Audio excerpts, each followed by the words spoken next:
Good day, everyone. Welcome again to our webinar presentation. My name is Adam Harris, Managing Director for C-Therm Technologies. Very pleased to have you online with us. We've had a lot of interest in today's topic, which is featuring work on characterizing battery thermal performance, specifically looking at some different techniques involved in the characterization of different constituent parts of batteries. We'll be featuring work performed on TGA, DSC, and of course, thermal conductivity. Today's webinar should run for approximately 1 hour. My colleague Sarah Ackerman will be, I'll be introducing her shortly and passing this presentation over to her. She's curated a wonderful assortment of application highlights around this topic. She's the head of our application development lab here at C-Therm Technologies and supports a lot of clients in characterizing their materials. So really pleased to have Sarah with us. I see she's on screen here. She'll be taking control of this deck shortly.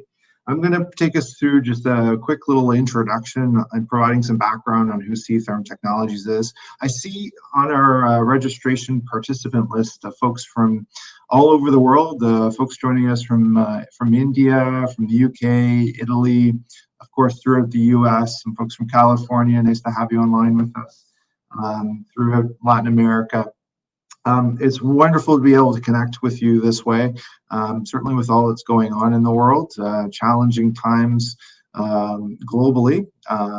But this is a great opportunity for us to connect with you virtually. We've had increased interest in these educational webinars that we've been running over the past few months. We run them weekly, typically every Thursday afternoon. At the end of the presentation, we will provide a list of topics that are coming up for further webinars in the future. If you're interested, there is certainly an opportunity to sign up for more.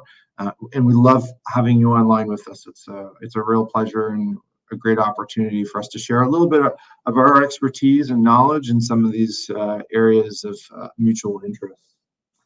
At the end of the presentation, we will stop the recording and also offer an opportunity for a Q&A session. If you have any questions as we progress through the presentation, please feel free. We really encourage you to make use of the chat box. Throughout the presentation, we'll be providing different links in the chat box. There's different tools, references, utilities that we'll point out that you may want to check out. But it's also a good way to register any comments or thoughts. If there's an area you would like us to perhaps, maybe dig in a little bit deeper on, please feel free to express that through the chat box. And if we don't catch it in real time, we will make a point of coming back and reviewing it on the Q&A session. Okay. So with that said, we're going to get started here. Welcome again to the presentation. A little bit of background on C-Therm Technologies. C-Therm Technologies, we're a niche specialist in thermal analysis, specifically in the area of thermal conductivity characterization. What we do, I argue we're the best in the world at, which is in the characterization of thermal conductivity and driving innovation in performance in this space in leveraging transient-based methods for thermal conductivity. We've developed some of our own proprietary methods.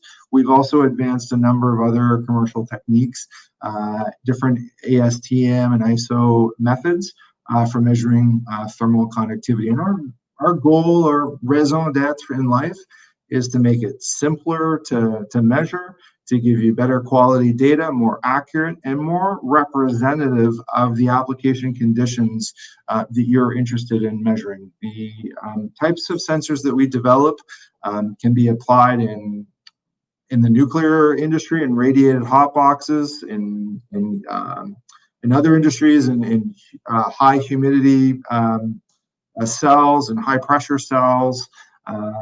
Of course, they cover a range of temperatures. All of these environmental factors have a very significant impact on conductivity. And one of the things that's really important is to be able to test under those types of representative conditions. And that's our focus in life, is to advance those capabilities, to make them more accessible, easier to operate, to automate them as much as possible, and empower you to get better quality data for your different purposes and applications. Today, we're really focused on batteries. We do support clients in a broad range of industries, ranging from polymers, ceramics, phase change materials, thin films, metal hydrides, geological. So it certainly covers a broad area, and that's one of the things that Sarah and myself, I think, find very interesting and so rewarding about this career in thermal conductivity is all those different places that that fundamental heat transfer property is such an important piece of the puzzle in terms of optimizing performance in some of these different applications. So certainly today it's about batteries, and that's where we're going to focus the discussion moving forward. I wanted to just give you a quick overview of our product lineup here. The product in the middle is Trident. If you joined us a little bit earlier, you would have seen the video, which we used as kind of an intro to the webinar. Trident is a research-grade instrument. It's our highest performance instrument. It brings together three of the most prominent techniques for thermal conductivity.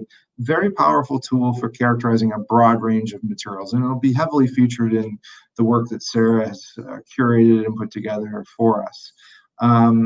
We'll talk a little bit more about some of those specific methods as we proceed, but to the lower right of the image, you have the MTPS sensor. This is a single-sided sensor. It's the simplest, most reproducible method to run. Very high accuracy, high sensitivity.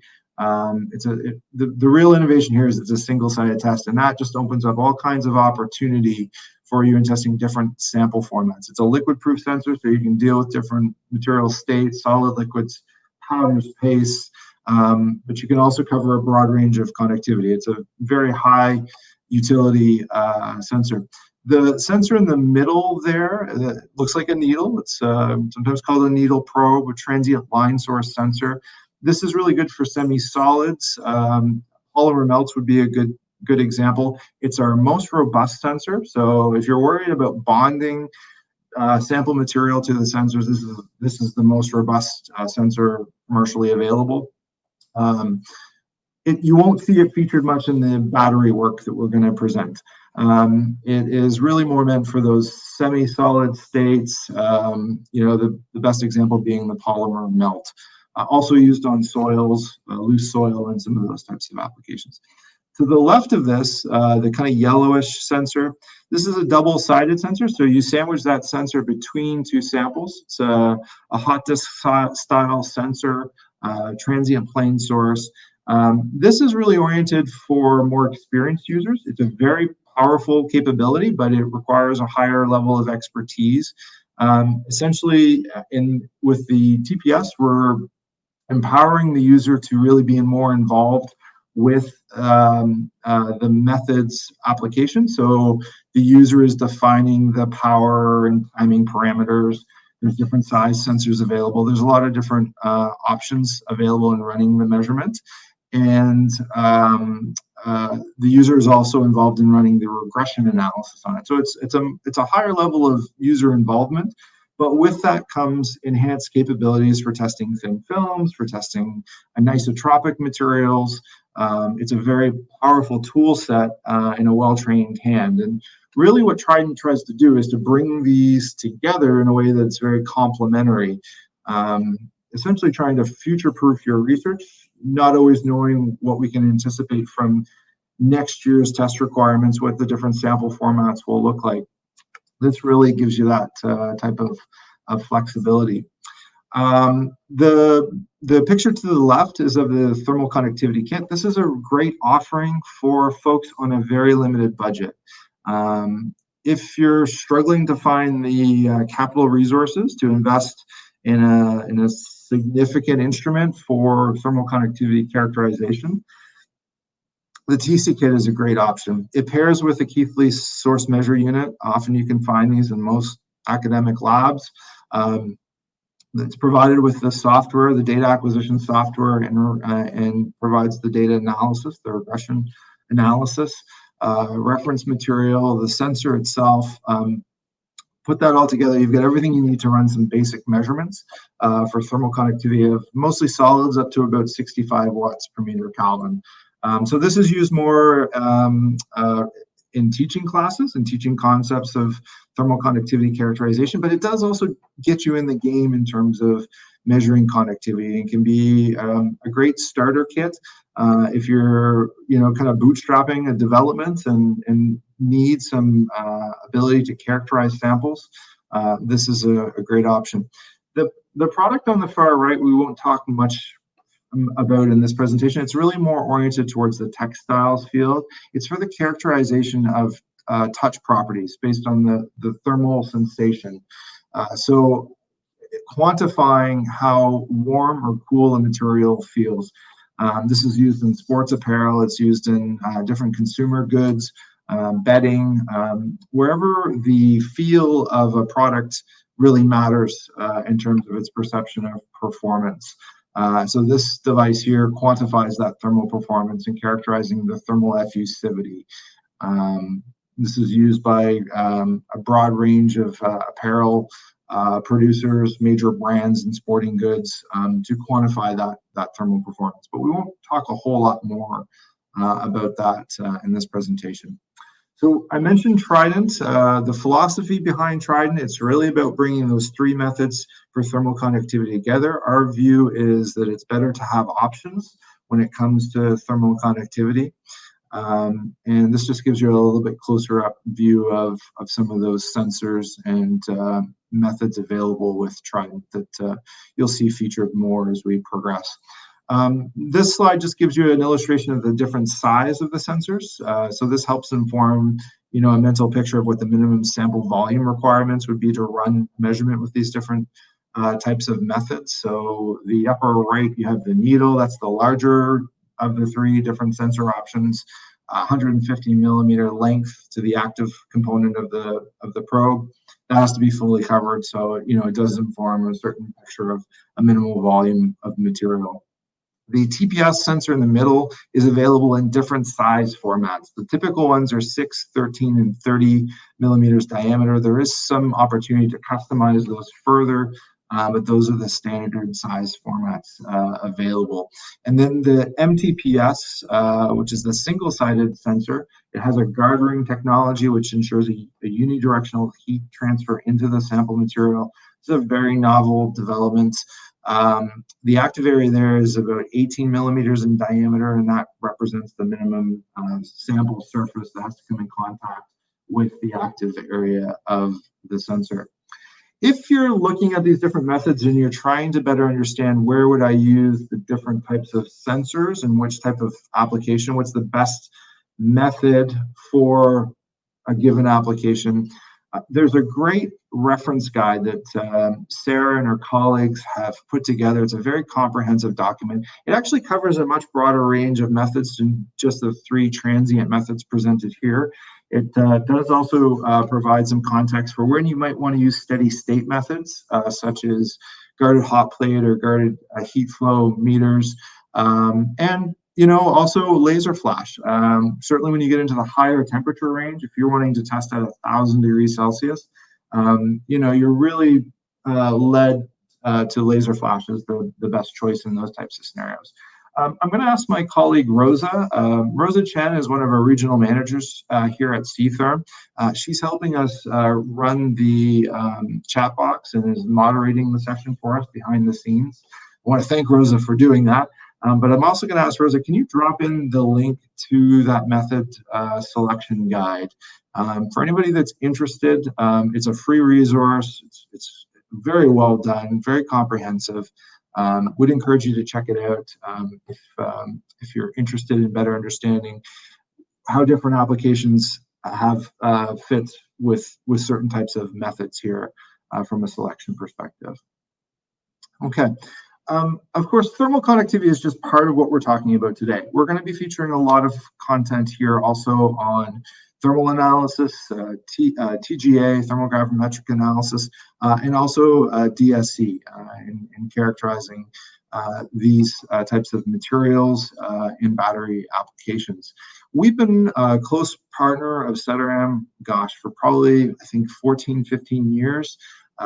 They are the global leader in thermal analysis. They have the highest sensitivity, the highest temperature ranges. They handle the most challenging applications. They do it extremely well, and they also have a very comprehensive product offering. We're really proud to be working with them and to have this relationship. We represent them in Canada. They represent us in different parts of Europe. And so we're going to be featuring some of their expertise and their characterization results in this conversation we've curated on the importance of TGA and DSC, as well as thermal conductivity when it comes to characterizing battery and battery parts and components. So with that said, I want to introduce Sarah. Sarah Ackerman is our application lab manager. She heads up the Thermal Analysis Labs Group, which is a division of C-Therm Technologies. She does an excellent job. She loves working with clients and solving challenging thermal analysis or thermal characterization problems. If you've been on a few of these webinars the last few weeks, she's the star of the show. So she puts together these great curated talks on different areas of interest. And today we're really focused on battery thermal performance. So pleased to have Sarah with us. And Sarah, I'm going to stop sharing my slides here and invite you to take the command. Great. Thanks, Adam, for the introduction. I'll just pull my slides right up here.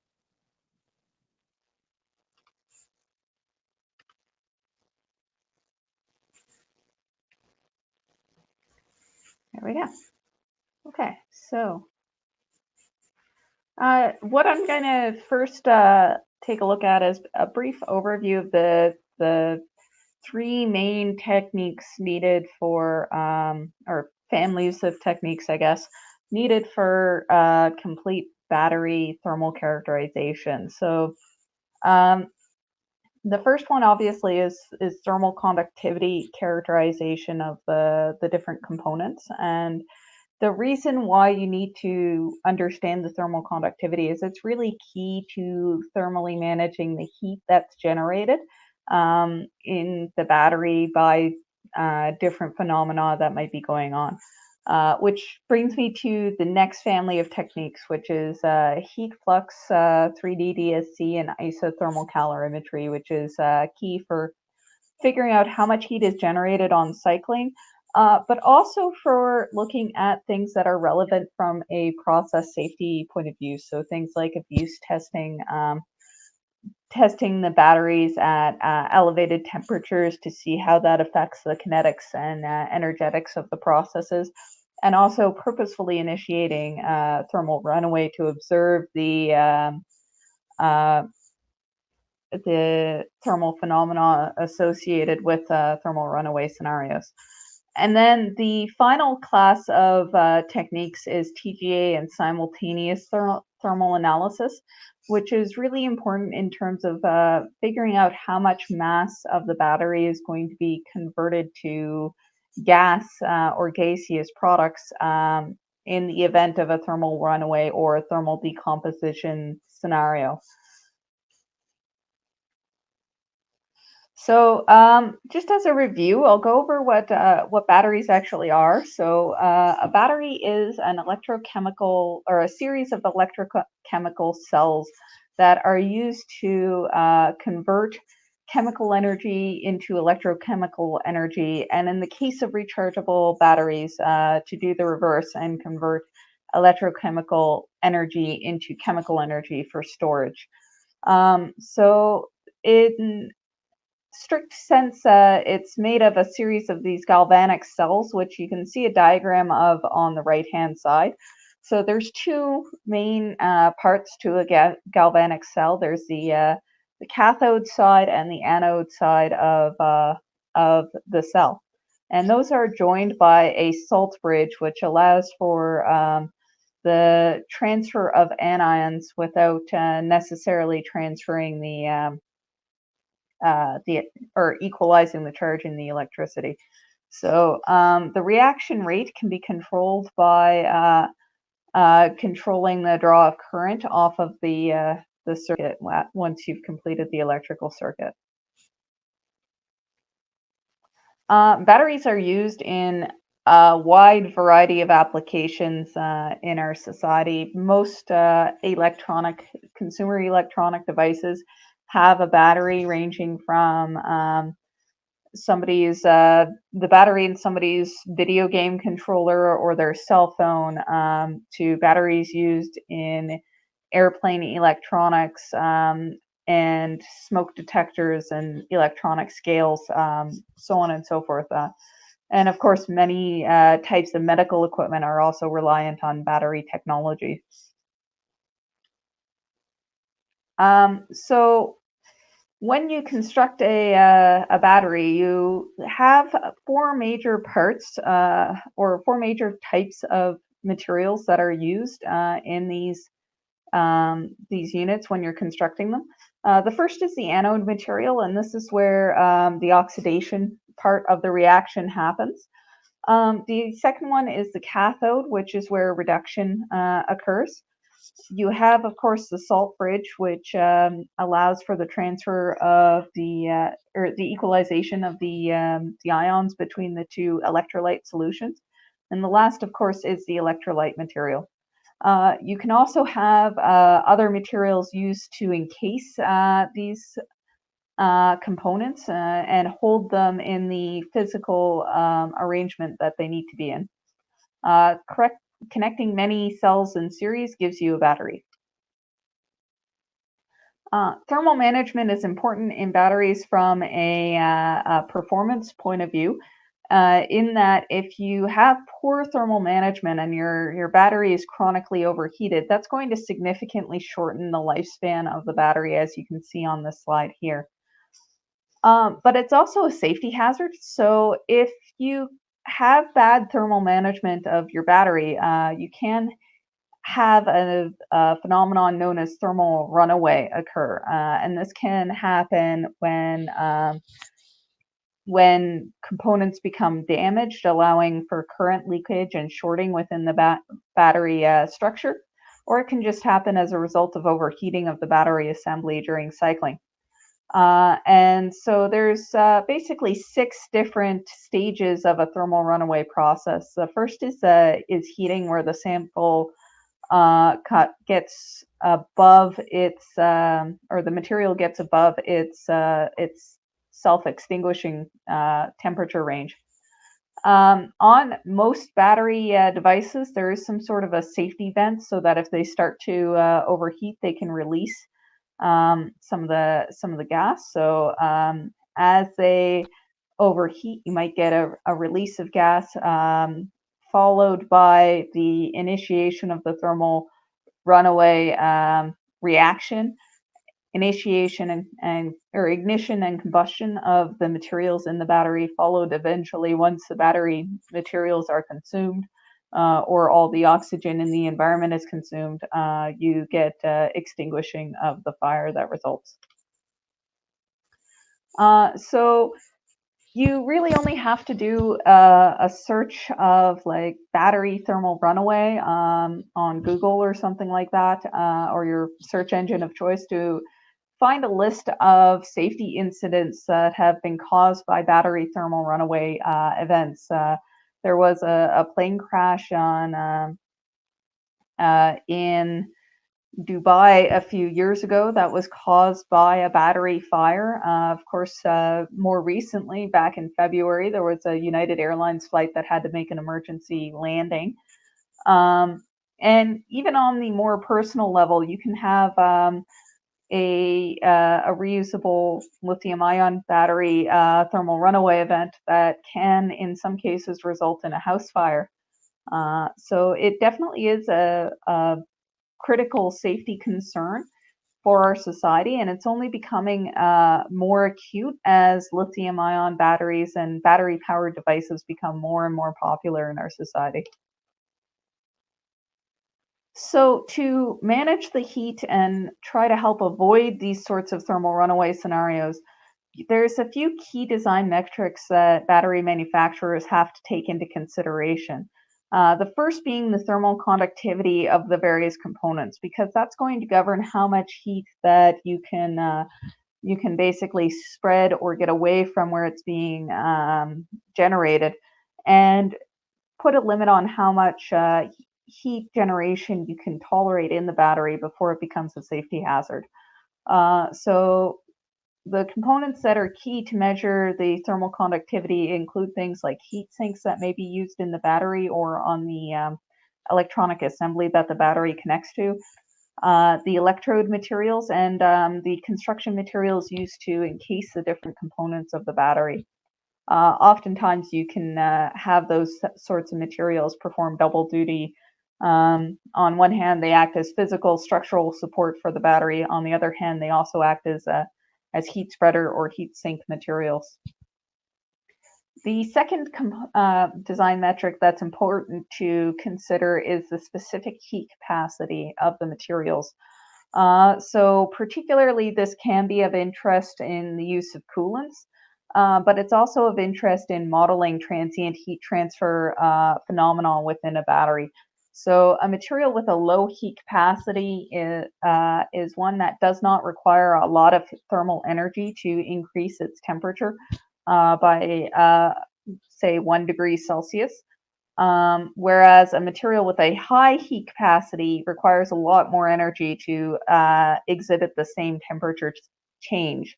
Since thermal kinetics are based on temperature and not the total amount of thermal energy in the system, the temperature, controlling the temperature is really key, and tailoring your specific heat capacity of your materials to a higher heat capacity can have an effect of discouraging the onset of high temperature conditions that can be hazardous. The third key design metric for these sorts of systems is, of course, the thermal stability.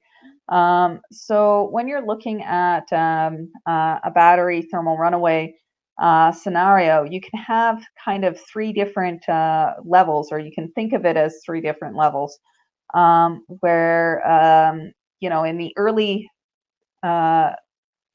phase, you might see a slow decrease in the voltage being produced. And it doesn't necessarily release a lot of heat, obviously, but you can notice a decrease in the performance, and you might take an approach to increase the cooling, or to basically replace the battery at that point and avoid a hazard there. The second level of thermal degradation would be basically characterized by a fast drop in the voltage and obvious heat generation in the battery system. So this is where the battery would start to get very hot to the touch, and this requires a bit more aggressive action on the part of users. And of course, the final level is the unstoppable, potentially hazardous thermal runaway, where you might see a fire occur. And at that point, it's really too late to stop the thermal runaway event. At that point, you need to basically take steps to mitigate the consequences of the thermal runaway event. Things like maybe putting the device that's experiencing thermal runaway into a non-flammable container to prevent the fire from spreading elsewhere. The thermal stability of the different components is going to govern how the thermal runaway behaves as a function of temperature. And it's also going to govern the off-gassing of hazardous decomposition products.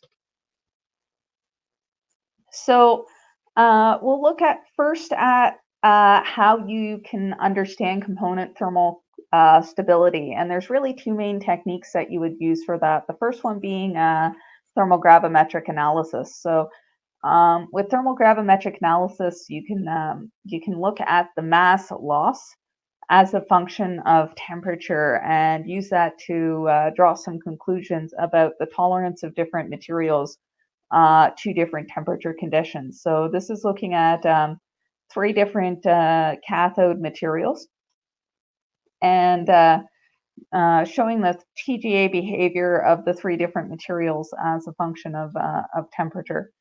And you can see that the most stable material is this HC material here. HN is probably the second most stable, and the MGAC is probably the second most stable, and then the HN would be the least stable of the three. The second type of technique that you would use to examine thermal stability and thermal safety concerns would be things like a calorimetric method. So in this case, we're highlighting 3D DSC.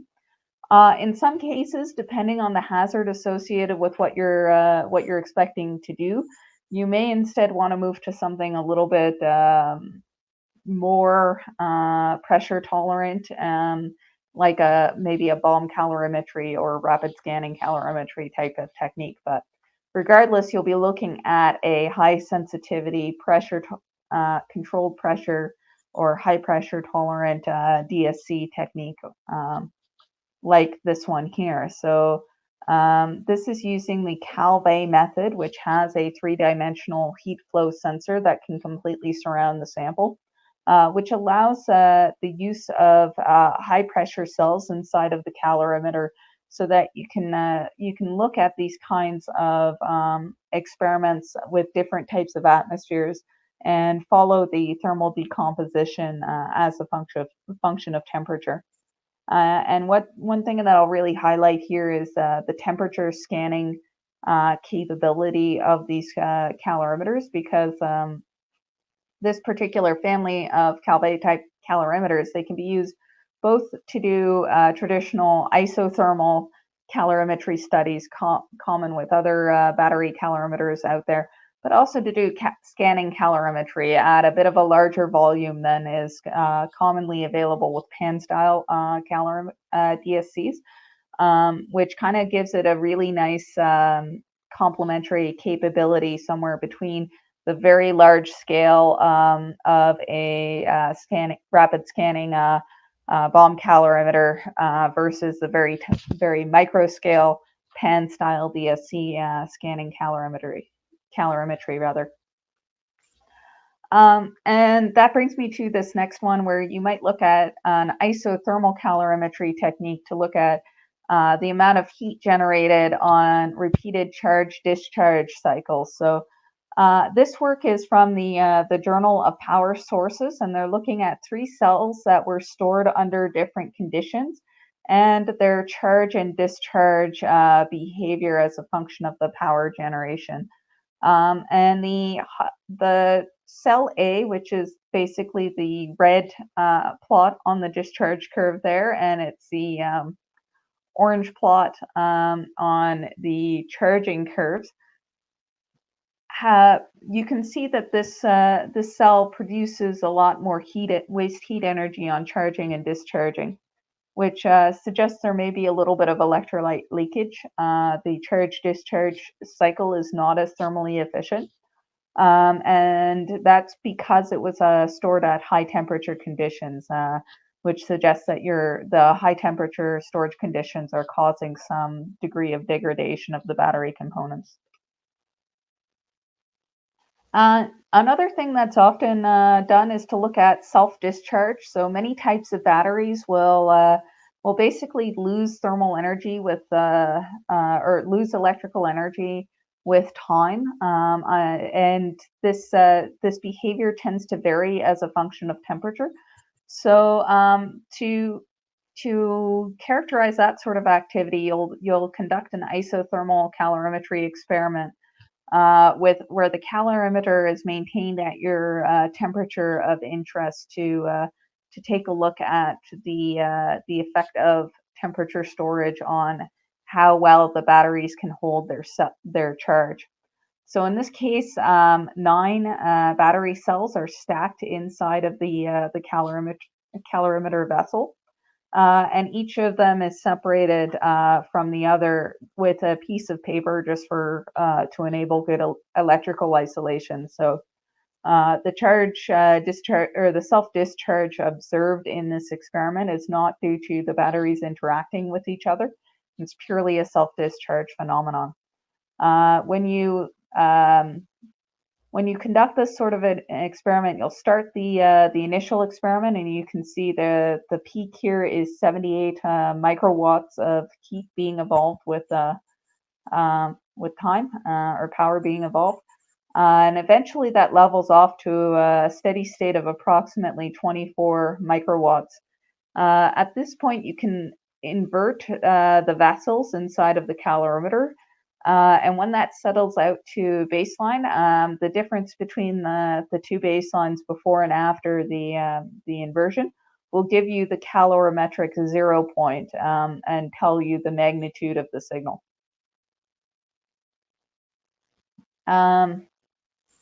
This is basically another example of the same sort of phenomenon, looking at a larger size of battery cell using an MS-80 calorimeter. So these are are a common style of watch battery, and 6 of them are stacked inside of the MS-80 calorimeter. Same sort of experimental conditions and process. After a baseline is achieved, you invert the vessels, and the difference before and after the inversion gives you, if you take basically you take half of the difference between the two baselines, that will give you the magnitude of the heat flux.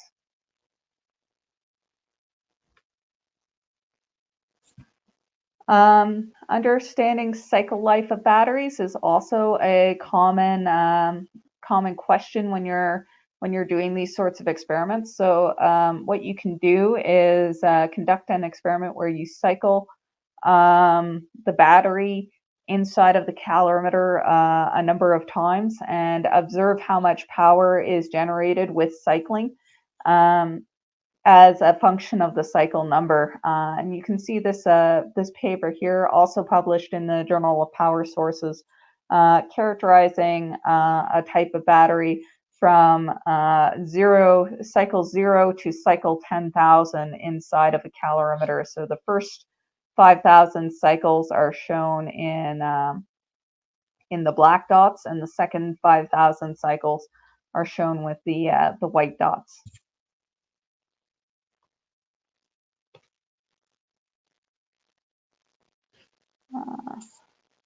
Next one.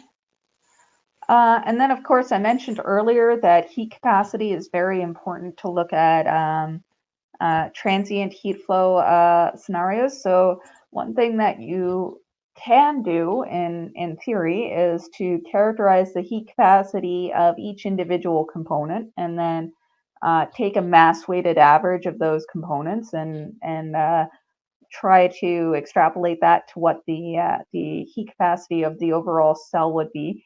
However, as your cell ages with repeated cycling, you are going to get potentially the formation of other side reaction products within the cell, and this might not be as accurate as it would be. So what you can do instead is just measure the heat capacity of the entire battery as a whole.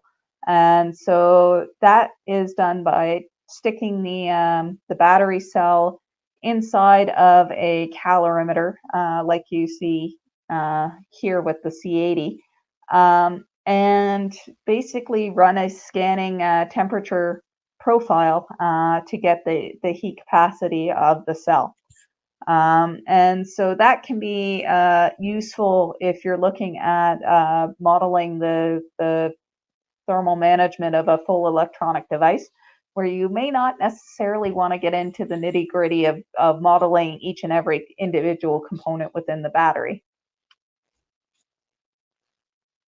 So now we'll look at understanding some of the other heat transfer properties. Now, once you've got an understanding of the heat capacity of the battery materials and how much heat might be generated by different processes, you also need to understand how to manage that heat, and that brings you to thermal conductivity testing. And this work is taken from some that was published in Advanced Theory and Simulations in 2018. by a group with the University of Windsor and in collaboration with a different group at Wayne State University. So this is looking at designing a battery thermal management system for the use in an electronic vehicle. So you can see a photo of the system on the right-hand side here. And really the objective here is to moderate the temperature of the battery system to prolong the lifespan of the battery and the cycle life of the battery materials. So there's a couple of different options with when you're looking at thermal management of battery systems. The first is to look at air cooling, like with a fan. And air cooling has a couple of advantages. The chief among them being that fans are cheap and easy to source. You can buy them pretty much anywhere. Some of the downsides of using something like an air cooling system is you may not get uniform dispersion of the coolant. And depending on the directionality of flow, you may have one area being kept at a considerably lower temperature than another area within the battery system. Liquid coolants are often popular because they have a much higher heat capacity compared to air coolants. On the other hand, you run into issues where you need a lot of auxiliary equipment, pumps, condensers, evaporators, as well. If your coolant is electrically conductive, then you also have the hazard of if you spring a leak, you can get shorting within the system. So there are challenges when you're looking at active cooling as well. Passive cooling has itself a number of advantages. For example, using a phase change material where it can be very uniform in its application, compact and low cost. On the other hand, phase change materials can suffer from poor kinetics on cycling. So one of the things that they're recognizing in this work is that phase change material cooling systems, they do tend to have some challenges in their application, specifically associated with their poor kinetics. So the thermal inertia of phase change materials tends to be quite low, which means that they don't tend to transfer heat at their interface very efficiently or very quickly. And because of that, you have a problem when it comes to rapid cycling of phase change material. They tend to be primarily applied where they are applied in regions where having slow kinetics is not as much of a detriment as it might be in an electronic device. As well, you can have issues where if the device is being operated under very aggressive conditions, the response of the PCM due to its poor kinetics might be too slow to respond appropriately and moderate the temperature appropriately. All of these effects, with the exception of the limited available latent heat, which is purely a function of how much PCM is applied, but most of the issues around using phase change materials are related to the low thermal conductivity that these kinds of materials tend to have. Most phase change materials have a thermal conductivity about equivalent with common polymers, so around 0.2 to 0.4 watts per meter Kelvin, which means they're generally considered to be moderately strong thermally insulative materials. They don't tend to be very efficient at heat transfer. So one of the commonly proposed solutions is to enhance the thermal conductivity of the phase change material, for example, by using carbon nanoparticles like carbon nanotubes or graphite. And that was the approach used in this paper, in conjunction with also increasing the ability to waste heat to the general, or release the waste heat to the general environment by improving the airflow with some active cooling. So in this work, phase change materials are of course called that because they do change their phase, typically from solid to liquid. So the researchers use the liquid cell accessory to contain the liquid phase of the material. This accessory is becoming very popular among C-Therm's clients because it allows for testing of a very small volume of liquid material with while still maintaining good performance. Sample sizes as small as 2 milliliters can be analyzed with this accessory.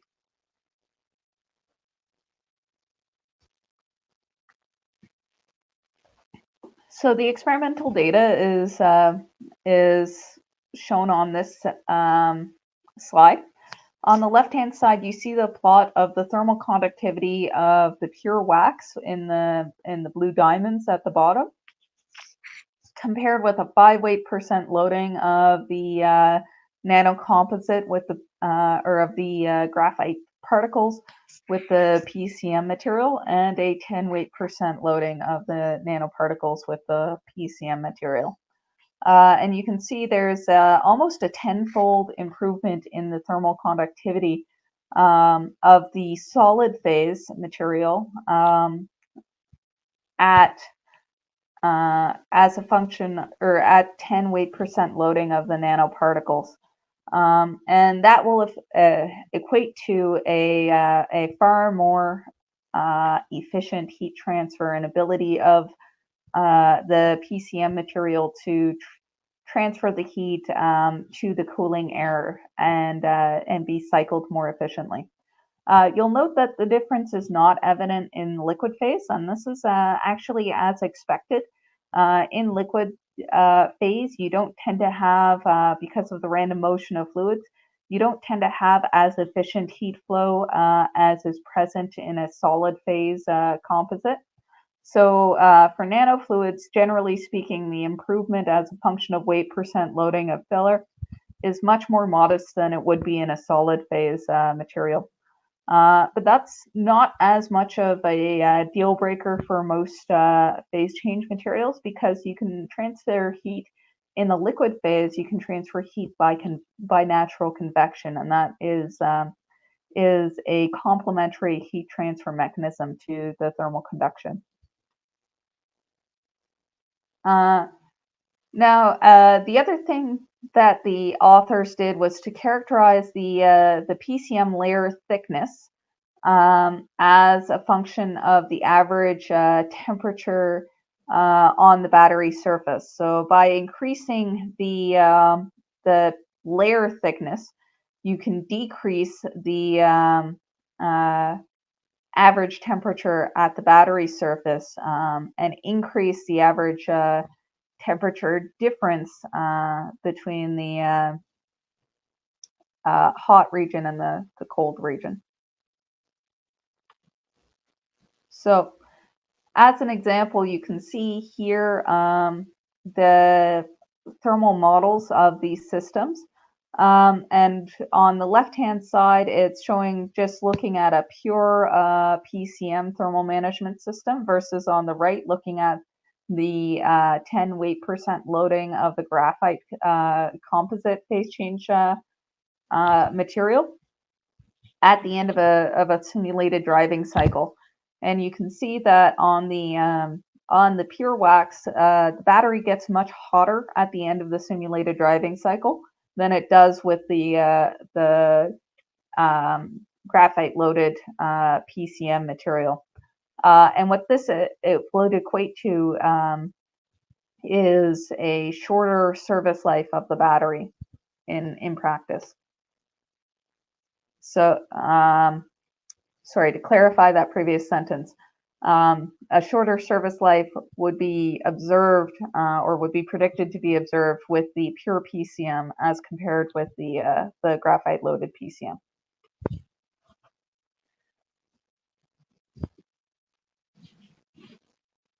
The final part of this is looking at an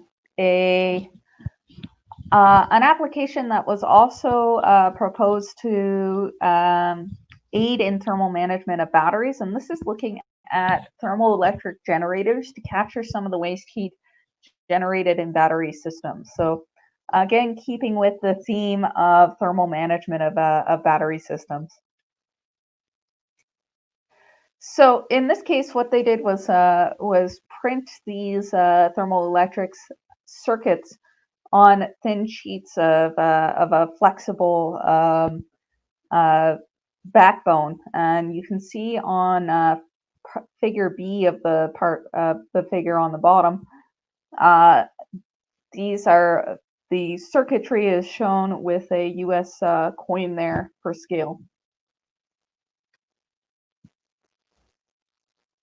And so this is looking at the two different types of composite films. So it's looking at the bismuth telluride and a related type of thermoelectric material, and characterizing the thermal conductivity of the material of the composite film that's used to print into these circuits. In thermoelectric materials, a lower thermal conductivity is associated with a higher performance on the thermoelectric. So a lower thermal conductivity increases the temperature difference between the hot side and the cold side of the thermoelectric circuit, and that will increase the power density, as you see on the left-hand side of this image, or slide rather. The final, or one of the other examples we'll take a look at is looking at our TPS method, and it's used to characterize thin film materials. So this is specifically looking at a carbon paper, which depending on the type of carbon paper, these can be used as solid supports in paper batteries, as graphite electrodes in lithium-ion batteries, and as charge separators in battery cells.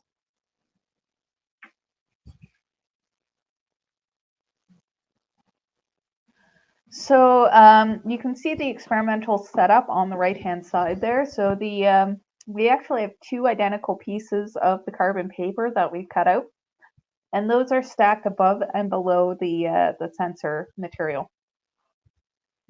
After those are layered above and below the sensor, we place an identical steel backing material on top of the whole assembly here, and then clamp everything down and run a test.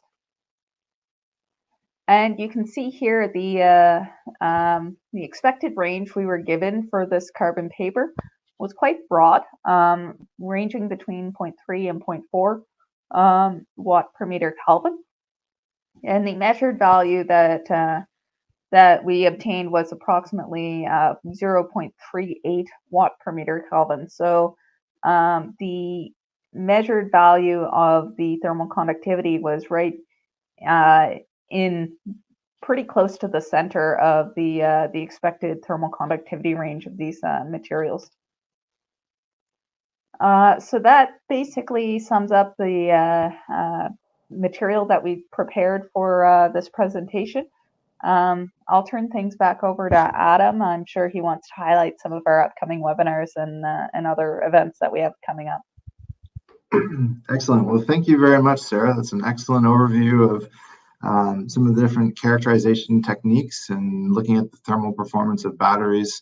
I think in particular from the thermal conductivity side, seeing the benefit of having multiple methods available with Trident for looking at thin films, for looking at phase change materials, different types of composites, really demonstrates the benefit to having that kind of flexibility. And then, you know, I really love the highlight on applying the 3D sensor from Ceterum here, and just the improved performance there with that Calvé style sensor. Really nicely done. Thank you very much. I do want to highlight, of course, we have a number of these topics coming up. So next Thursday, July 16th, same time, we'll be looking at the characterization of nanomaterials, nanocomposites. That's always a really popular topic. And you can see how there's a kind of an overlap with some of the work on batteries, where you have typically the application of carbon nanotubes and different types of filler agents to help improve the heat dissipation aspect and performance of some of these materials. But that one will take a deeper dive just in the world of nano, and is free to attend. My colleague Rosa will drop in the registration for these. I think she's already done it. Yep. Thank you, Rosa. Always one step ahead of me. And then the next week, we have a special presentation on textiles. So we'll be looking at validating performance claims in characterizing textiles, looking more at thermal effusivity.